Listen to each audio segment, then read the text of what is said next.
To the Mackenzie Country in South Canterbury with a pinch of North Otago. Their once pristine lakes are showing the ill effects of land intensification as irrigation changes the face of one of New Zealand's rarest ecosystems. Some locals are worried it's reached a tipping point and the much-loved landscape may be completely destroyed. It's been at the centre of a 10-year court battle after farmers and landowners opposed tougher development rules proposed by the Mackenzie District Council. In a just-released decision, the Environment Court has found that pastoral intensification and agricultural conversion in the Mackenzie Basin is often inappropriate and unsustainable. The decision says large areas of the basin that hold inherent values are being lost quickly. Our environment reporter Kate Gudsell went to meet some of those fighting to save the alpine basin beneath the Southern Alps.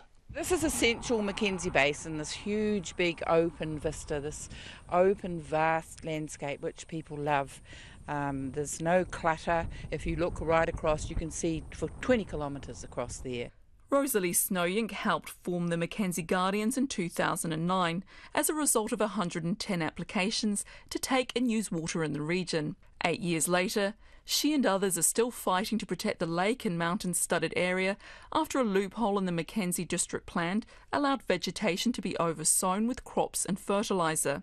Rosalie Snowink says it's reached a tipping point and she's questioning how this has been allowed to happen. The land did not have enough protection in place and the growth and the development has simply overtaken in the meantime, and this incredible loss that has occurred and there's not been regulation to control it. The Mackenzie Basin is made up of rare glacial-derived ecosystems that aren't replicated to the same extent elsewhere in New Zealand or the world. It's home to some of the country's rarest wildlife, including endangered river birds like the wrybill and black stilt, and plants such as red tussock. Department of Conservation evidence provided as part of an ongoing court case around plan changes says since 2000, intensive agricultural practices using cultivation and irrigation have caused widespread and permanent loss of these ecosystems and indigenous biodiversity. Forest and Birds Canterbury and West Coast Regional Manager Jen Miller says no one ever anticipated the degree of intensification that's occurred in the Mackenzie Basin.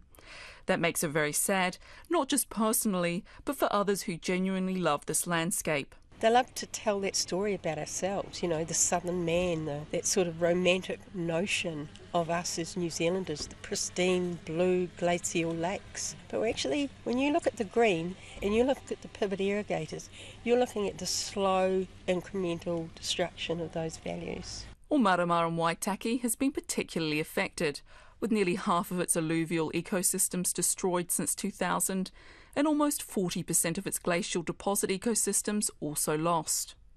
Glider Gavin Wills is taking me through some photos he's taken of the region from the air.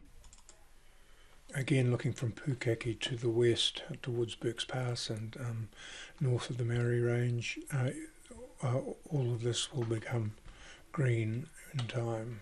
Gavin Wills has been visiting Omarama since the 1960s and has lived here for 20 years. He's not only worried about changes to the land, but also the local waterways. The Omarama stream runs behind his property, and he says 10 years ago it was completely clear. There was no sediment or mud on the edge, or weeds like there are now. I'm not an expert at all, I just am a local observer. I sit here and look at the river and notice that there's foam and froth on it, or that it's very cloudy. I notice I keep my grandchildren out of the river in case they catch something nasty. A Canterbury Regional Council report looking at the water quality of the Waitaki catchment's lakes found while most are in good ecological health, its clear land use is having a negative impact. The Ahuriri arm of Lake Benmore has also exceeded the objectives set to measure a lake's health in recent years and has higher concentrations of nutrients and inflowing tributaries than other large lakes in the area. The Omarama stream feeds into the Ahuriri River. Richard Subtil farms the Omarama station. He has 560 hectares of centre pivot irrigators, which is farm funded. His farm is one of 7 on the stream that are working together to voluntarily provide water quality data to the council. He says he wouldn't want to leave a deteriorated waterway as his legacy. I know that there are areas of excess where people haven't done the right thing, and that really pains me as much as anybody else. But with modern technology and more attention to detail, I'm absolutely confident that we can do this. We can produce things of high value, and that's the key to me, without impacting the waterways. Mr Subtill concedes there are farmers who aren't as conscientious, but he thinks this is changing and that more thought needs to be put into what areas are irrigated. I think it's regrettable when people build infrastructure right by the side of the road. I do think that if a lot of stuff was hidden a bit further from the road, we would get a lot less airtime than the big pivots that are parallel with the state highway. Last year, an agreement was drawn up to prevent further exploitation of the loophole in the Mackenzie District Plan and will be enforced until the end of the year, while a permanent change to planning rules is drawn up. For Checkpoint, Corkate Gudzel Tene.